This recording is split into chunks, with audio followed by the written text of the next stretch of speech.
செய்முறை பயிற்சி வகுப்பு தொடர்ந்து ஜூலை 22 முதல் 25 வரை எங்கள் கல்லூரியில் ஃபுட் சயின்ஸ் லேபில் நடைபெற்றுக் கொண்டு இருக்கிறது.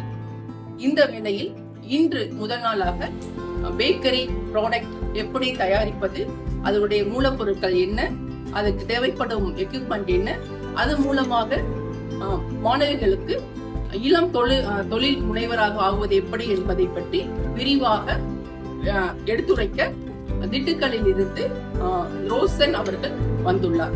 அவர் 23 ஆண்டுகள் இந்த பணியில் பணி செய்து கொண்டிருக்கிறார். இன்றைக்கு என்னென்ன ப்ராடக்ட் செஞ்சாங்க அப்படின்னு பாத்தீங்கன்னா, கேக் பண்ணிருக்காங்க, பீஸா மற்றும் பிஸ்கெட்.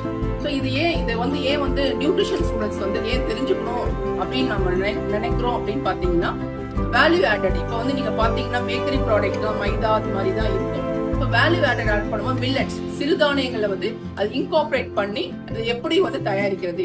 இப்போ எல்லாத்துக்கும் கொரோனாக்கு அப்புறம் நிறைய மக்களுக்கு விழிப்புணர்வு, உணவு பற்றி ஒரு விழிப்புணர்வு ஏற்பட்டதனால் இதுதான் நம்ம இன்கார்பரேட் பண்ணி அந்த ஸ்ட்ரக்சர்ஸ் எதுவுமே மாறாம நமக்கு அதே டேஸ்ட் அதே தரத்துடன் ட்ரைனிங் கொடுப்பதால் வருங்காலத்தில் இந்த ட்ரைனிங் எடுப்பது மூலமாக நபார்டு மேனேஜர் வரப்போறார். அவர் என்னென்ன நிதி உதவி கிடைக்கும் என்பதை பற்றி விரிவாக விவரிப்பார்.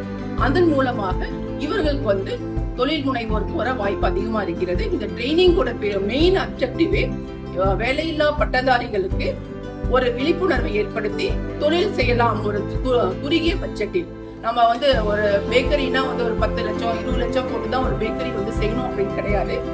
சின்ன வகையில் சிறு வகையில இப்ப யூடியூப் சேனல், இப்ப டிஜிட்டல் மார்க்கெட்டிங் ஆனதுனால யூடியூப் சேனல்லே சின்ன சேனல் ஆரம்பிச்சு இது மாதிரி ப்ராடக்ட் சேல்ஸ் பண்ண வாய்ப்புகள் அதிகமா இருக்குது.